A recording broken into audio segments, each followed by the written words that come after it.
بات یہاں سے چلتی یہ مہینہ معظم محترم ہے یا منحوس ہے؟ شیعہ لوگ اس کو منحوس کہتے ہیں. یاد رکھو سنی اہل سنت کا یہ مسلک نہیں ہے. جو اہل تشیع لوگ ہیں اس کو منحوس سمجھتے ہیں، اور وجہ یہ ہے کہ ان کے نزدیک شہادت بہت بری ہے، منحوس چیز ہے. اور چونکہ حضرت حسین رضی اللہ عنہ کی شہادت اس مہینے میں ہوئی 10 محرم کو، اس لیے اس میں وہ کوئی تقریب خوشی کا کام شادی نکاح وغیرہ نہیں کرتے. اچھا وہ نہیں کرتے، ہمیں کیا ہوا جو ہم پرہیز کرتے ہیں؟ شادی حال بالکل ویران ہو جاتے ہیں، مسجدوں میں کوئی نکاح کے لیے نہیں آتے. جس سے بھی پوچھو محرم کے بعد دیکھا جائے گا. اللہ اکبر. دیکھا دیکھی ان کی کہیں اثرات تو ہم نے نہیں لیے. اللہ کے بندو اہل سنت والجماعت بنو پکے، اور محرم میں خصوصی طور پر نکاح شادی بیاہ کی تقریب کا انعقاد کرتے رہو. کیوں؟ مسلمانوں کے ہاں یہ مہینہ محترم ہے، معظم ہے، فضیلت والا ہے. محرم کے معنی ہی محترم، معظم اور مقدس کے. عام طور پر یہ خیال کیا جاتا ہے اس مہینے کو اس لیے فضیلت ملی کہ حضرت حسین رضی اللہ عنہ کی شہادت اس میں ہوئی. یہ غلط ہے. حضرت حسین رضی اللہ عنہ کی شہادت کی وجہ سے اس مہینے کو فضیلت نہیں ملی. اس مہینے کی فضیلت اسلام سے بھی بہت پہلے سے، آلریڈی پہلے سے اس کی فضیلت چلی آ رہی ہے. کیسے؟ بنی اسرائیل کو حضرت موسیٰ علیہ السلام کے ساتھ فرعون سے اس دن میں نجات ہوئی.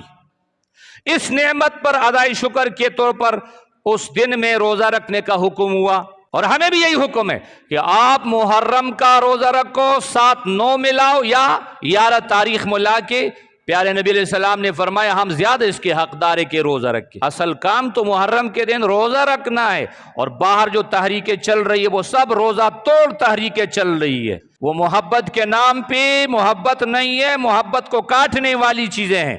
بہرحال جب یہ ثابت ہوا کہ یہ مہینہ اور دن افضل ہے تو اس میں نیک کام بہت زیادہ کرنے چاہیے. نکاح وغیرہ خوشی کی تقریبات بھی اس میں زیادہ کرنی چاہیے. اس میں شادی کرنے سے برکت ہوگی. لیکن ہے یہ بڑی بات اس لیے کہ بہت دنوں سے یہ غلط باتیں کوٹ کوٹ کر دل میں بھری ہوئی ہے. 100 سال کا رام بھرا ہوا جلدی سے نہیں نکلتا، نکلتے ہی نکلتا ہے. لیکن ہمیں کوشش کرنی چاہیے. ہماری ایمان کا تقاضا یہ ہے. شہادت حسین رضی اللہ عنہ کا حادثہ اگرچہ انتہائی المناک ہے، مگر شیعہ ذہنیت نے اسے حد سے زیادہ بڑھا دیا ہے. عام مسلمانوں کے ذہن میں یہ غلط بات جما دی گئی ہے کہ دنیا میں شہادت حسین جیسا اور کوئی سانحہ فاجعہ واقعہ نہیں ہوا. حالانکہ اس سے بدرجہ زیادہ مظلومیت کے بے شمار اندوناک واقعات ہیں. مثال کے طور پر حضرت عثمان رضی اللہ عنہ کی شہادت دیکھیے. مدافعات پر پوری قدرت کے باوجود ظلم عظیم پر کس قدر صبر و استقامت کے ساتھ جان دے دیتے ہیں. کیا اس کی نظیر کہیں دنیا میں ملتی ہے؟ ہرگز نہیں ملتی. مگر مسلمان اس خلیفۃ الرسول صلی اللہ علیہ وسلم کی اتنی بڑی مظلومیت سے اس قدر بھی خبر ہے کہ گویا یہ فرش و عرش کو لرزا دینے والا سانحہ واقعہ ہی نہیں ہوا.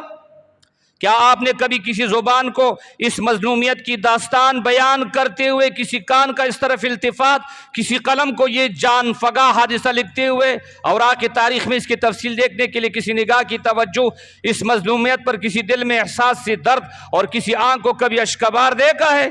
اس سے بڑھ کر پیارے نبی صلی اللہ علیہ وسلم کے اقدام مبارکہ، آپ علیہ السلام کا پیر مبارک کا لہو لہان ہونا، دانت مبارک کا پیارے نبی کا شہید ہونا، چہرے انور کا زخمی ہونا، اور اس سے نہ رکنے والا خون جاری ہونا، انگلی سے خون بہنا، اور بہت سارے انبیاء علیہ السلام کا شہید ہونا. دنیا بھر کے اولیاء اللہ کا خون نبی کے ایک قطرے خون کے برابر نہیں.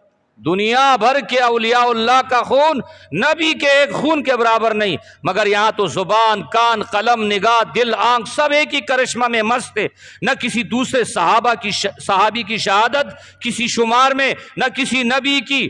غور فرمائے، یہ شیعت کا زہر نہیں تو اور کیا ہے. اپنے آپ کو اس زہر سے بچانے کی ضرورت ہے.